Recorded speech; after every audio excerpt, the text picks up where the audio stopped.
말씀 함께 보도록 하시죠. 우리 말씀은요, 에스겔서 2장에 있는 말씀 그리고 3장에 있는 말씀입니다. 에스겔서 2장 8절부터 3장 7절까지의 말씀 함께 봅니다. 구약성경 1153페이지에 있습니다. 에스겔 2장 8절에서요 3장 7절까지의 말씀입니다.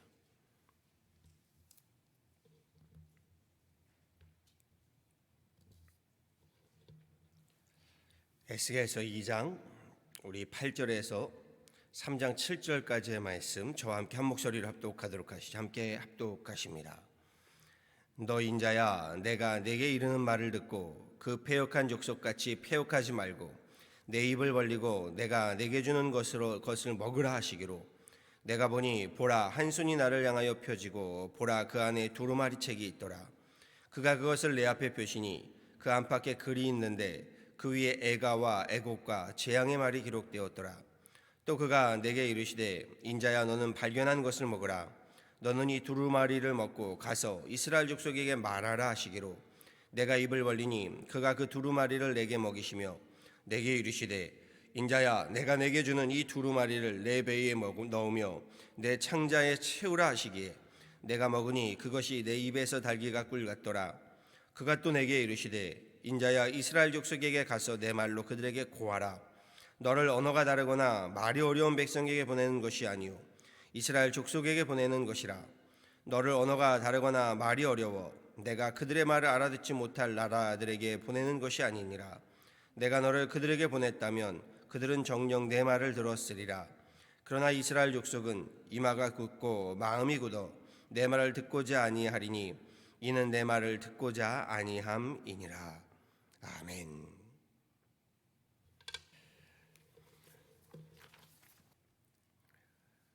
오늘 말씀은요, 에스겔서에 대한 말씀 함께 살펴보게 됩니다.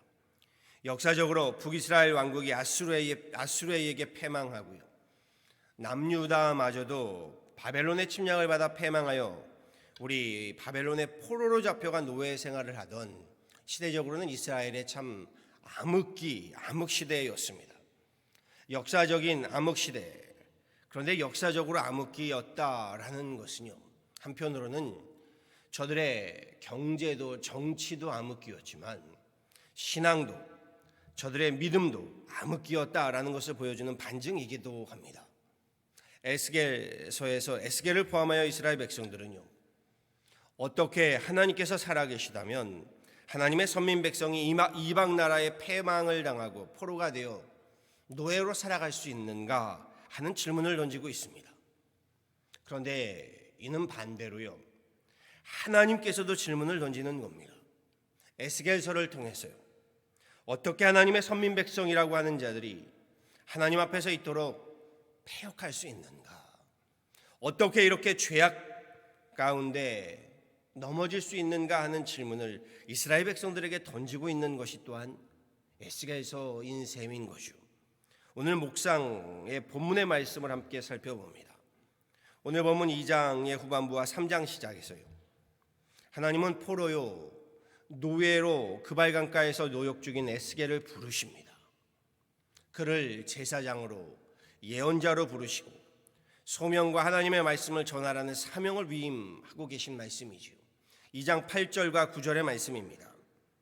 너 인자야, 내가 내게 이르는 말을 듣고 그 패역한 족속같이 패역하지 말고 내 입을 벌리고 내가 내게 주는 것을 먹으라 하시기로, 내가 보니 보라 한 손이 나를 향하여 펴지고 보라 그 안에 두루마리 책이 있더라. 그러면서 3장 1절에 이렇게 전하시죠. 또 그가 내게 이르시되, 인자야, 너는 발견한 것을 먹으라. 너는 이 두루마리를 먹고 가서 이스라엘 족속에게 말하라 하시기로. 3장 3절의 말씀도 동일합니다. 또 내게 이르시되, 인자야, 이스라엘 족속에게 가서 내 말로 그들에게 고하라. 본문에서 전하는 두루마리 책은요, 하나님의 말씀을 의미하죠. 당시에는 지금의 성경을 종이에 기록할 종이가 없었기에 두루마리에 기록해 놓았습니다. 그러니 두루마리 책을 먹으라라는 말씀은요, 하나님의 말씀, 성경의 말씀을 받아 먹으라 하는 말씀입니다. 다시 말해 책으로 문자로 기록하지 않아도 될 만큼 먹어서 몸으로, 삶으로, 영으로, 혼으로 소화하고 살아내라라는 말씀입니다. 여기에 하나님은 에스겔에게 하나님의 말씀을 먹는 것만이 아니라 또 무엇을 명하시나요? 이 하나님의 말씀을 하나님의 백성들에게 가서 그대로 말하고 전하고 고할 것을 이야기하시오. 그런데 그 말씀들이 2장 10절에 있습니다. 그 두루마리 안의 책의 내용들이요, 보았더니 애가와 애곡과 재앙의 말들이었다. 이스라엘 백성들에 대한 심판의 말씀들, 저들의 죄악에 대한 말씀들이었다라는 겁니다. 오늘 본문 말씀을 한마디로 말하면 하나님께서 에스겔을 부르시는 소명, 콜링이죠. 그를 부르시는 말씀, 그리고 말씀을 전할 것을 명하시는 사명, 미션, 위임이라고도 하지요. 바벨론의 포로가 되었어도 하나님 앞에 패역하여 죄악 가운데 거는 백성들, 저들에게 하나님 심판의 말씀을 전하라는 겁니다. 그리고 오늘 본문 말씀 이후에 또 하나님께서 에스겔을 통하여 이스라엘 백성들에게 전하게 하시는 말씀은요, 포로 생활로부터 해방될 날의 희망을, 소망을 전하라는 거룩한 소명이고 사명인 겁니다. 즉 본문은요, 예언자로서 제사장으로서 에스겔을 부르시는 소명이고 분부하시는 사명에 대한 말씀이라는 겁니다. 성경이 말하는 예언자를 좀 분명히 할 필요가 있습니다. 성경이 말하는 예언자는요, 노스트라다무스 같이요, 기억하실 겁니다. 얼마나 유명한 예언자였는지 모릅니다. 그런데 그와 같이 앞날에 어떤 일들이 벌어질 것인가를 맞추어 미래를 예견하는 자들을 성경에서 예언자라고 말하는 것이 아니라는 겁니다. 성경이 말하는 예언자는요, 하나님께 부르심을 받고요, 하나님의 말씀을 받아서요, 그 말씀을 먹고 마시고 소화해서 전하는 사람이 예언자인 겁니다.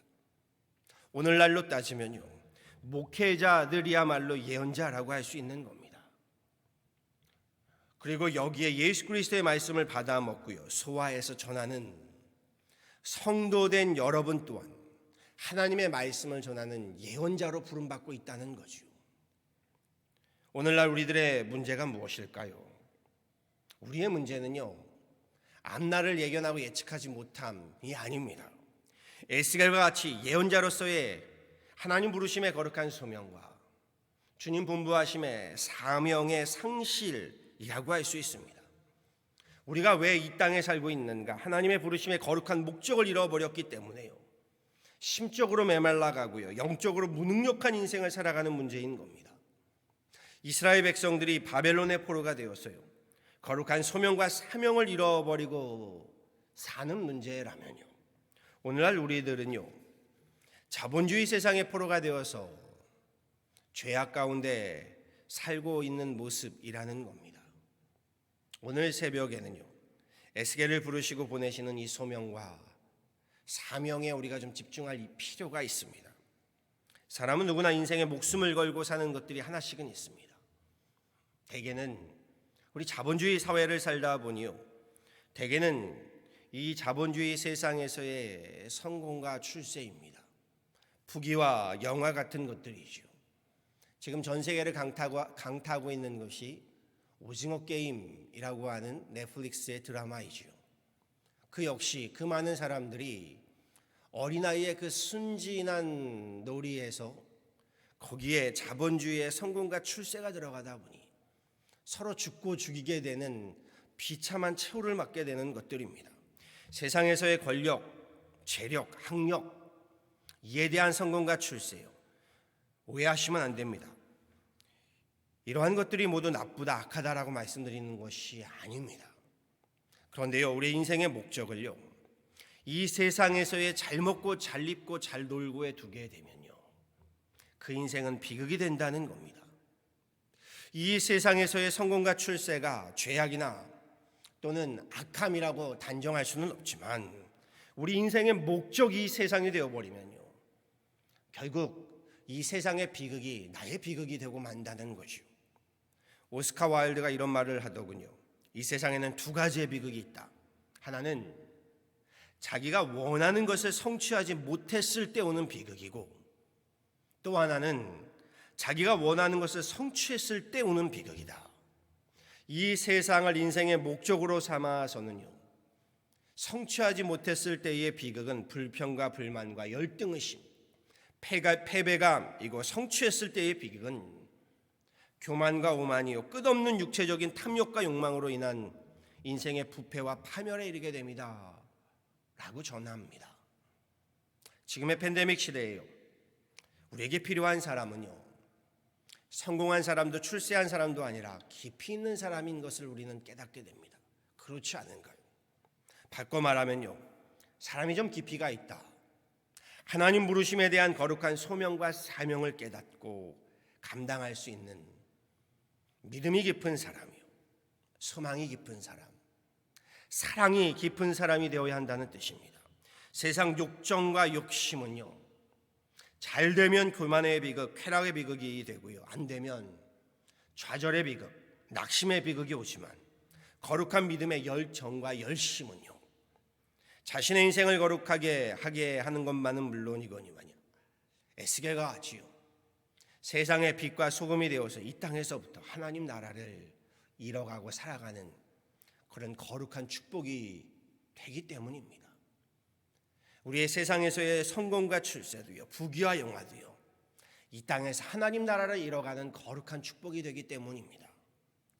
세속적인 욕정과 욕심이 아니라요, 거룩한 열정과 열심이 필요하다라는 말씀입니다. 세속적인 욕정과 욕심이요, 정욕의 죄를 낳게 한다면요, 거룩한 열정과 열심은요, 하나님 나라를 낳습니다. 정말입니다. 하나님의 의를 낳습니다. 오늘 본문 속 말씀에서 에스겔을 보면 알 수 있습니다. 3절, 오늘 8장 3장 3절 이하의 말씀에 소명과 사명을 받고 있는 에스겔의 모습에서 볼 수 있습니다. 이렇게 말하지요. 내게 이르시되 인자야, 내가 너를 이스라엘 자손 곧 패역한 백성, 나를 배반하는 자에게 보내노라. 그들과 그 세상들이 내게 범죄하여 오늘날까지 이르렀나니 이 자손은 얼굴이 뻔뻔하고 마음이 굳은 자니라. 내가 너를 그들에게 보내노니 너는 그들에게 이르기를 주 여호와의 말씀이 이러하시다 하라. 7절도 이렇게 말씀하십니다. 그들은 심히 패역한 자라. 그들이 듣든지 아니 듣든지 너는 내 말로 구할지어다. 우리는 내게 세상이 문제다라고 말합니다. 그렇죠, 세상이 문제입니다. 그런데 명확히 하면요, 세상이 문제가 아니라 하나님의 말씀을 거역하며 패역한 삶을 살아가는 사람이 문제인 것이요. 아니, 좀 더 명확히 말하면 사람이 범하는 죄와 악이 문제인 겁니다. 즉, 하나님의 백성이 어떻게 바벨론 제국의 포로로 노예로 잡혀갈 수 있느냐 하는 신학의 문제가 아니라요, 하나님의 백성들이 하나님 앞에 패역한 죄인으로 살아가는 것이 문제인 겁니다. 하나님의 백성은요, 그럼요, 하나님의 나라를 살아야 합니다. 하나님의 백성은 하나님의 말씀으로 살아가야 합니다. 하나님의 말씀을 받아 먹으며 하나님 나라를 살아야 합니다. 저는 에스겔이 부럽습니다. 어제도 살펴보았지만 그가 처한 그발 강가에서의 노역과 괴로움 전혀 부럽지 않습니다. 하지만 그러한 상황 속에서 주님께 하나님께로 소명과 사명을 부여받고 있는 에스겔이 부럽습니다. 에스겔을 보면서요, 비록 힘겨운 시대적인 환경을 살아가고 있지만 그럼에도 그 시대적인 소명과 사명으로 부름받고 이 일들을 감당해 갔던 에스겔, 저는 저와 여러분도요, 우리 교회도요, 지금의 팬데믹 시대의 에스겔과 같은 하나님께 부름받은 소명과 분부하심의 이 사명을 감당해 나가는 인생이 되어지고 교회가 되어지길 소망합니다. 주님께서 제자들에게 하나님 나라와 의의 일들로 교회를 세우셨던 것처럼요, 우리 유난 한인교회도 그와 같이 세워져 갔으면 좋겠습니다. 베드로의 믿음의 반석 위에 천국 열쇠를 주셨듯이요, 우리 교회도요, 지금의 이 팬데믹에 믿음의 반석 위에 천국 열쇠를 받아서요, 이 시대에 하나님을 알지 못하는 사람들로 주님 만나서 구원에 이르게 하는 교회, 하나님 예배하는 자들이 함께 모여 우리 열정과 열심을 내었어요. 이 땅에 하나님 나라를 넓혀가며 세상의 빛과 소금이 되는 교회로 세워져 나가기를 소원합니다. 에스겔과 같이요, 하늘의 소명과 사명을 받아서 감당하다가 하나님께서 부르실 때에 잘했다, 충성된 종아 칭찬받는 저와 여러분 되기를 간절히 축원합니다. 아멘. 바라고 소망합니다. 육신의 정욕과 안목의 욕망과 이생의 자랑을 쫓는 그런 세속적인 인생을 살아갈 것이 아니라요, 하나님 부르심의 소명과요 분부하심의 사명을 내게 주신 그 모든 것들로 감당해가며 거룩한 인생, 거룩한 생명 되어지시기를 소원합니다. 어둠 속의 암담한 시대, 하나님 앞에 패역한 세대, 이것이 문제가 되지 않는다고 했습니다. 이래 그렇다고 해서 안 될 것이 아니기 때문입니다. 하나님, 나를 부르시는 하나님의 소명을 깨닫고요, 이 땅에서부터 하늘의 소명을 사명으로 감당하며 살아간다면요, 지금의 이 시대에 예수와 같이 하나님의 말씀을 받아먹고 전하는 우리 거룩한 인생으로요, 거룩한 가정으로요, 거룩한 우리 교회로서 주님 앞에 온전히 바로 설 수 있기를요, 우리 구주 예수 그리스도를 받들어 간절히 또 간곡히 축원합니다. 아멘. 기도하도록 하시죠.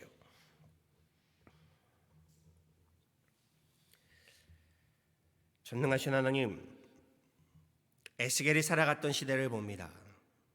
희망이 보이지 않고 소망이 보이지 않는 절망의 시대, 어둠의 시대, 하나님 혼동의 시대, 노예와 하나님 우리 죄인으로 죄수로 살아가면서 그 가운데 하나님께서 우리 에스겔을 부르시며 하늘의 크고 더 비밀한 소명과 사명을 하나님 더하심을 보게 됩니다.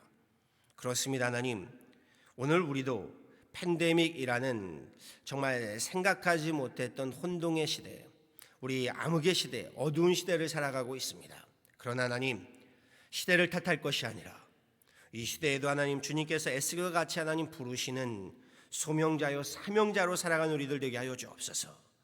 주님 나를 부르시는 그 부르심의 소명을 우리 받아 기억하고 하나님 우리 주님의 말씀을 듣게 하시며 나아가 주님 우리에게 분부하시고 명하시는 그 사명들을 감당해 나가는 하나님의 귀한 권속들 되게 하여 주옵소서. 주님의 말씀을 받고 먹고 나아가 하나님 전하라 하시는 에스겔에게 명하시는 그 소명과 사명이 오늘 우리에게도 주어진 소명과 사명인 줄 압니다. 이 시대에 우리 하나님 말씀으로 먼저 내가 먹고 마시고 소화하여서 나아가 주님의 말씀을 전하고 주님의 말씀을 증거하는 자로서의 하나님 전도자로 제자로서의 삶을 살아가기에 부족함 없게 하여 주옵소서. 시대가 하나님 어둡기에, 시대가 어지럽기에, 시대가 하나님 혼동스럽기에 더욱더 에스겔과 같이 이 시대에 소명과 사명을 우리 분명하게 하셔서 우리 인생들로, 우리 가정들로, 우리 교회로, 우리 또한 교회들로 주님께서 우리에게 주신 그 부함으로 하나님 나라를 부하게 하는 그런 귀한 하나님의 건석들, 하나님의 가정들, 우리 하나님의 교회와 교회들 되게 하여 주옵소서. 내일 주일 예배로 하여 기도합니다. 주님 예배로부터 바로 서게 하여 주시고 예배로부터 오늘 에스겔에게 명하시는 소명과 사명을 하나님 감당케 하여 주시며 하나님의 몸된 교회를 중심으로 내게 주님 명하시는 그 모든 소명과 사명들을 잘 감당해 갈 때에 이 팬데믹의 시대가 끝나고 또한 하나님 우리 주님 앞에 나아가 설 때에 잘했다 충성된 종아 칭찬받는 하나님의 귀한 종들 제자들 삼아 주옵소서. 팬데믹으로 힘들어하고 힘겨워하는 가정들을 기억하여 주시고 저들을 위하여 우리 함께 중보하며 기도하며 또한 주님의 손과 발이 되어 함께 이 모든 아픔들을 이 모든 고난들을 겪어갈 때에 우리 교회가 함께하게 하여 주시고 이 모든 고난과 역경들을 능히 이겨내어서 훗날 지금의 모든 이 시대의 하나님 아픔들이 주님께서 역사하심에 우리가 주님 앞에 순종함에 아름다운 산 증거가 될 수 있는 그런 귀한 날들로 삼아 주옵소서. 이 새벽에 주님 앞에 나와 기도한 하나님의 귀한 권속들을 축복하시고 새벽에 도우시는 주님께서 이 새벽에 도우셔서 기도의 제목들에 하나님 앞에 나와 하나님 엎드림에 그 간구함에 하늘의 크고 더 비밀한 은혜와 은총으로 응답으로 주님 채워주옵소서. 감사하고 이 모든 것 예수 그리스도를 받들어 간절히 기도하였습니다. 아멘.